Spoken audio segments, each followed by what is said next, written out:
Hey everyone, James here again. I have with me my best mate Nick, who I've known since I was around about 24, 25 years old.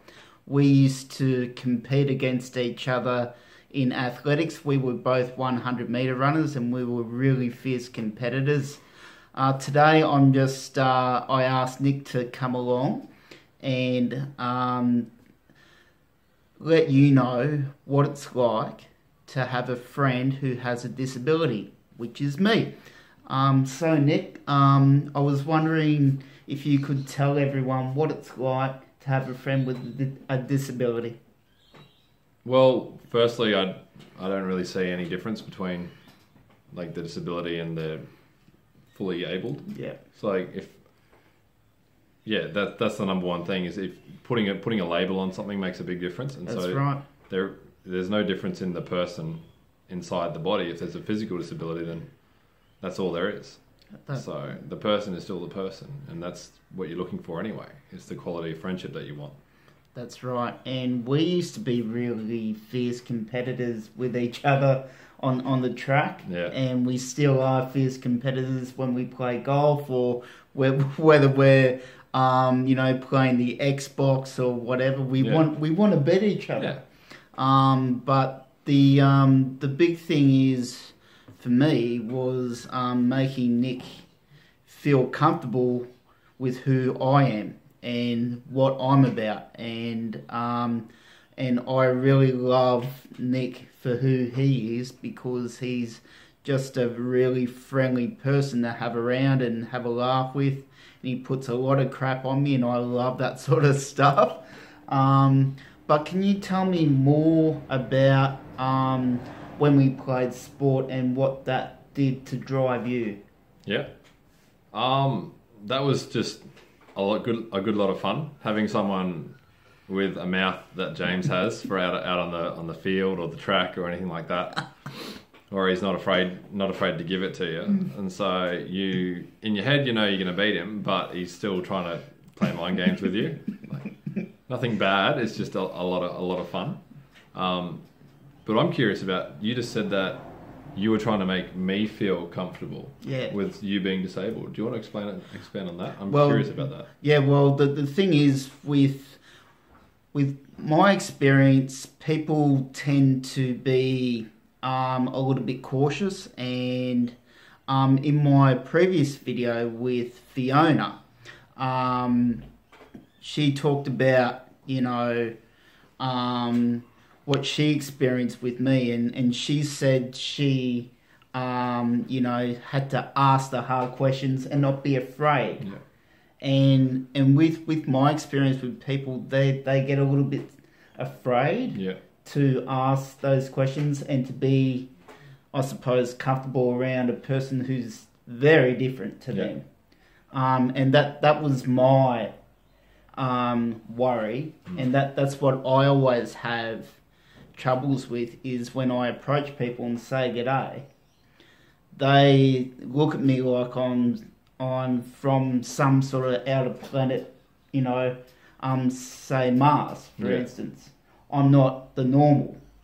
But when they start to talk to me, they go, oh, he's normal.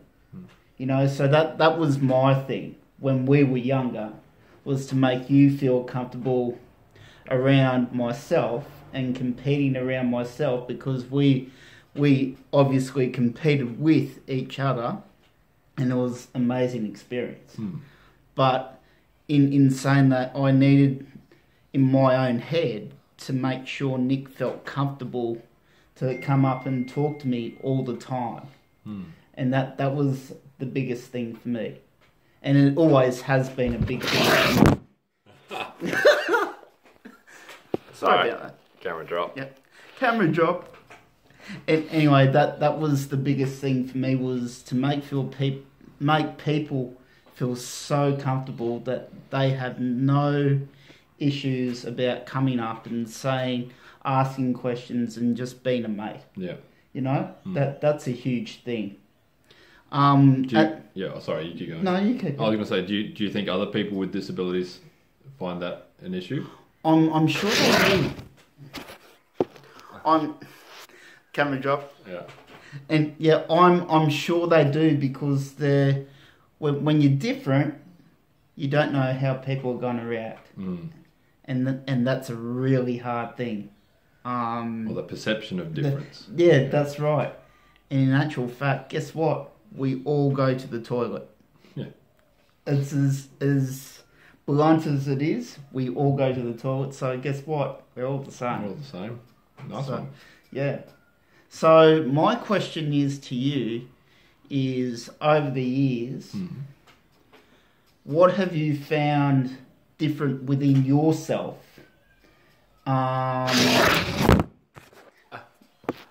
Don't mind us. Boom, camera drop. What have you found different within yourself, how you view your own life, with me being your mate? So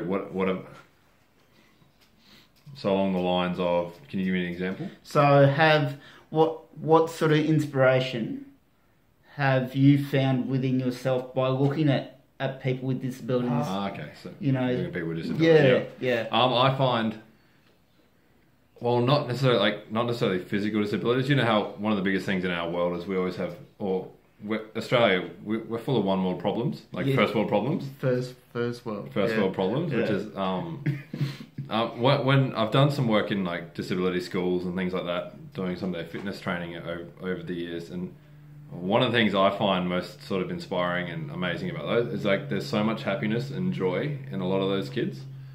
And one of the things I always think about, a lot of those people, some of them especially with some of the mental disabilities or things like that, it's like they just seem so happy all the time, and they don't have to worry, or they don't seem to appear to have these worries about a lot of the issues that we have. And it's like, it's actually something to be like, wow, that's actually an amazing life, to be able to lead that and not care, not have to worry about a lot of crap that goes on. You can just live and be happy and joyful. And that's what I don't understand is, I understand there's a lot of mental health issues around the world, and we're going through a really tough time.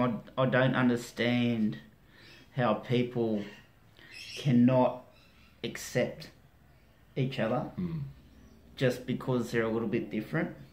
Like if they have dark skin, if they have brown eyes, blue eyes, if they're bald, if they're blonde, we can't be friends with him because he walks differently or he speaks differently, or that's what I find troubling, is that if everyone can just go, hey man, how you going, and give each other a hug, it's not hard.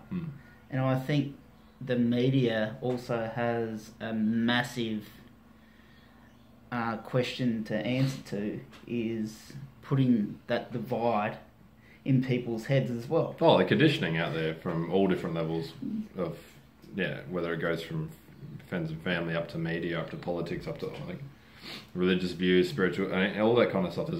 Everyone has a role to play in something that we can all do, but it also comes back to starting with us.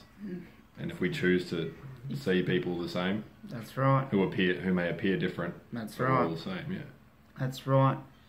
Well, everyone, there you have it. My best mate of how many years? A while, yeah. A long time, and we will always be close. We've never had an argument. I've had arguments. We've had arguments, but it's never blown out to. We've called each other the next day and said, "Look, mate, I'm sorry. Yeah, I really am. I'm going to smash you in FIFA later." Exactly, and you move on. And you move on. Yeah. And that's the biggest thing. Friends are friends. It doesn't matter who or what you are. Yeah. Friends are friends. Isn't that right? Absolutely. All right, guys. Thanks for listening in, and rather big one. See ya. See ya. Stop. The big round one.